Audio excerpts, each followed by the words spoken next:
آج ہم ایک ایسی کلاسک داستان کا تجزیہ کرنے جا رہے ہیں جس نے پوری دنیا کے لیے محبت کے معنی ہی بدل دیے۔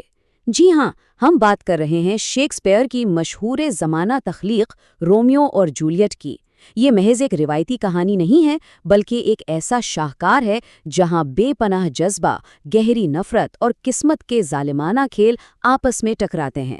تو آئیے اس کہانی کی گہرائی میں چلتے ہیں۔ ذرا اٹلی کے شہر ویرونا کا تصور کریں۔ ایک ایسا شہر جہاں سورج مٹی کی سرخ چھتوں اور پتھریلی گلیوں پر سنہری کرنیاں بکھیرتا ہے۔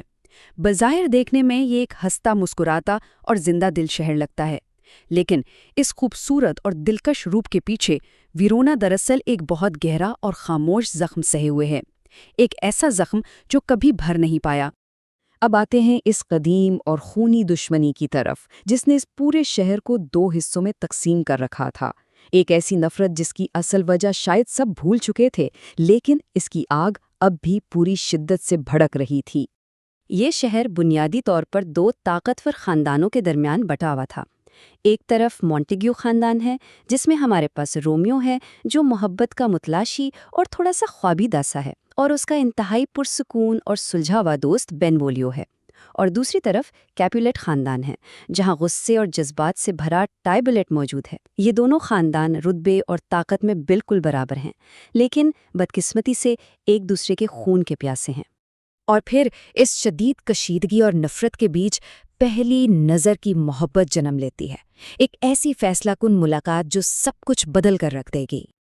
اب ہوتا کچھ یوں ہے کہ کیپولیٹ خاندان ایک انتہائی شاندار جشن کا انعقاد کرتا ہے، اور رومیو جو دراصل اس وقت روزلین نامی لڑکی کے عشق میں گرفتار تھا، بھیس بدل کر اس پارٹی میں گھس جاتا ہے۔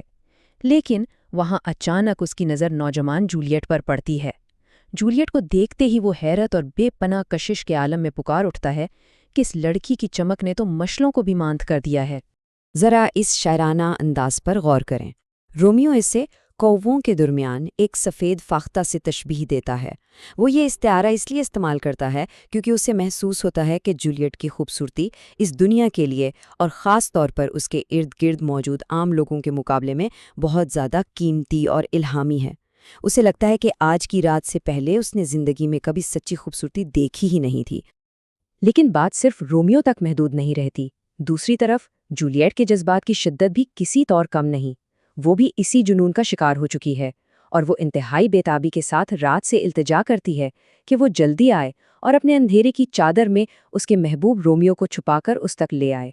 جولیٹ کی اس نظم کو اگر ہم تھوڑا گہرائی سے دیکھیں تو اس کی یہ گہری خواہش تھی کہ اس کا رومیو آسمان میں تاروں کی طرح ہمیشہ کے لیے امر ہو جائے۔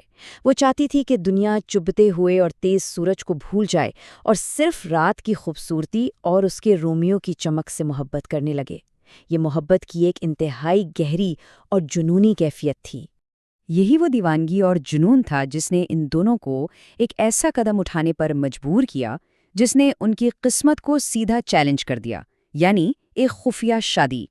رات کے اندھیرے میں بیلکنی کے نیچے اس مشہور اور رومانٹک اعتراف محبت کے بعد وہ سب کچھ داؤ پر لگا کر شادی کا فیصلہ کرتے ہیں، اور اس کام کے لیے وہ جاتے ہیں سمجھدار فادر لارنس کے پاس۔ فادر لارنس پہلے تو بہت حیران ہوتے ہیں کہ رومیو اتنی جلدی روزلین کو کیسے بھول گیا، لیکن پھر وہ اس خفیہ شادی میں ان کا ساتھ دینے کے لیے تیار ہو جاتے ہیں۔ کیوں؟ اس امید پر کہ شاید ان دو نوجوانوں کے ملاپ کے نتیجے میں ویرونا کی وہ صدیوں پرانی اور خونی دشمنی ہمیشہ کے لیے ختم ہو جائے۔ لیکن یہ امن اور محبت کا خواب بہت جلد ٹوٹنے والا تھا۔ کہانی بالکل ایک نیا رخ لیتی ہے اور ویرونا کی گلیوں میں ایک بار پھر خون بہنے لگتا ہے۔ حالات اتنی تیزی سے بے قابو ہوتے ہیں کہ سوچ کر بھی حیرت ہوتی ہے۔ ٹبلٹ کو جب پتہ چلتا ہے کہ رومیو ان کی پارٹی میں آیا تھا تو وہ بدلہ لینے آتا ہے۔ اس لڑائی میں رومیو کا قریبی دوست مرکیوکیو اس کی عزت بچاتے ہوئے مارا جاتا ہے، اور پھر اپنے دوست کی موت کے غم میں پاگل ہو کر رومیو غصے میں ٹبلٹ کو قتل کر دیتا ہے۔ بس اس ایک پل میں امن کا وہ سارا نازک خواب ٹوٹ کر بکھر جاتا ہے۔ ذرا جولیٹ کی ذہنی کیفیت کا اندازہ لگائیں جب اسے یہ دردناک خبر ملتی ہے۔ اس کی تو پوری دنیا ہی اجڑ جاتی ہے۔ ایک طرف اسے اپنے کزن ٹائبلٹ کے مرنے کا شدید غم ہے، اور دوسری طرف یہ صدمہ کہ اس کا قاتل کوئی اور نہیں بلکہ اس کا اپنا شوہر رومیو ہے۔ اس کے دل و دماغ میں بس ایک ہی سوال بار بار گونجتا ہے، رومیو نے آخر ایسا کیوں کیا؟ اس قتل کے بعد ویرونا کے شہزادے کا فیصلہ انتہائی سخت آتا ہے۔ وہ رومیو کو موت کی سزا تو نہیں دیتے، لیکن اسے ہمیشہ کے لیے مانٹوا شہر بدر کر دیتے ہیں۔ اب اس جلاوطنی کا سیدھا سا مطلب یہ تھا کہ رومیو اور جولیٹ کے درمیان ہمیشہ کے لیے دوری آ گئی ہے، اور اگر رومیو نے واپس ویرونا آنے کی کوشش کی تو اسے فوراً قتل کر دیا جائے گا۔ اب یہاں سے شروع ہوتی ہے وقت کے خلاف ایک انتہائی تیز دوڑ اور ایک ایسا مایوس کن منصوبہ جو سب کچھ بدل کر رکھ دے گا۔ جولیٹ کا باپ اس پر زبردستی کاؤنٹ پیرس سے شادی کرنے کا دباؤ ڈالتا ہے۔ اس گھٹن اور مجبوری کے عالم میں جولیٹ بھاگ کر فادر لارنس کے پاس جاتی ہے، اور وہ دونوں مل کر ایک انتہائی خطرناک حکمت عملی بناتے ہیں۔ منصوبہ یہ تھا کہ جولیٹ ایک خاص دوا پیے گی جس سے وہ 42 گھنٹے تک مردہ دکھائی دے گی، پھر اس کا خاندان اسے خاندانی مقبرے میں رکھ دے گا، اور اسی دوران فادر ایک خط کے ذریعے رومیو کو ساری حقیقت بتا دیں گے تاکہ وہ آ کر جولیٹ کو بچا لے۔ اس پورے منصوبے میں ذرا سی بھی غلطی کی کوئی گنجائش نہیں تھی۔ یہاں ہمیں یہ سمجھنا ہوگا کہ یہ کوئی عام زہر نہیں تھا۔ 16ویں صدی کے حساب سے یہ ایک خاص قسم کا مایا تھا جو انسان کے دل کی دھڑکن اور سانس کو اتنا آہستہ کر دیتا تھا کہ وہ بالکل مردہ لگنے لگے۔ اس کا مقصد حقیقت میں کوئی نقصان پہنچانا نہیں تھا، بلکہ صرف موت کا ایک عارضی دھوکہ دینا تھا۔ لیکن پھر کہانی اپنے آخری اور سب سے المناک حصے میں داخل ہوتی ہے، جہاں ایک چھوٹی سی غلط فہمی سب کچھ تباہ کر دیتی ہے۔ ذرا اس ٹائم لائن پر غور کریں۔ تقدیر کا یہ کیسا ظالم مذاق تھا۔ تعاون کی وجہ سے شہر میں کوارنٹینا لگ جاتا ہے اور فادر جان وہ اہم خط رومیو تک نہیں پہنچا پاتے۔ دوسری طرف رومیو کے خادم کو لگتا ہے کہ جولیٹ سچ میں مر چکی ہے، اور وہ یہ جھوٹی خبر رومیو کو دے دیتا ہے۔ رومیو غم سے نڈھال ہو کر مانٹوا سے ایک تیز اثر کرنے والا زہر خریدتا ہے اور مقبرے میں واپس آ کر وہ زہر پی لیتا ہے، اور پھر ٹھیک اس کے 2 گھنٹے بعد جولیٹ جاگتی ہے۔ وقت کا یہ ہیر پھیر واقعی نہایت ظالم ثابت ہوا۔ جب جولیٹ 42 گھنٹے بعد اپنی اس عارضی نیند سے جاگتی ہے تو وہ اپنے سامنے رومیو کو مردہ پاتی ہے۔ وہ دیکھتی ہے کہ اس کے لیے بانٹنے کو ذرہ بھر زہر بھی نہیں بچا۔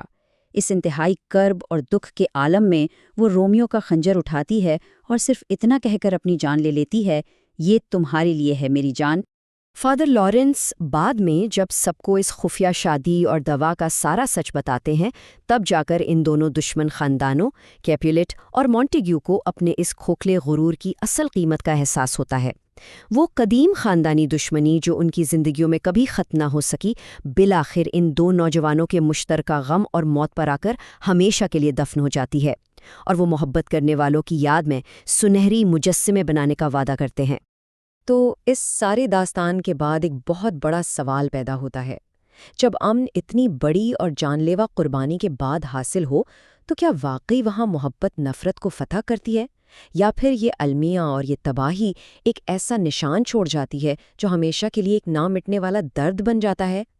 نفرت اور غرور کی یہ قیمت آج بھی ہمیں گہرائی سے سوچنے پر مجبور کر دیتی ہے۔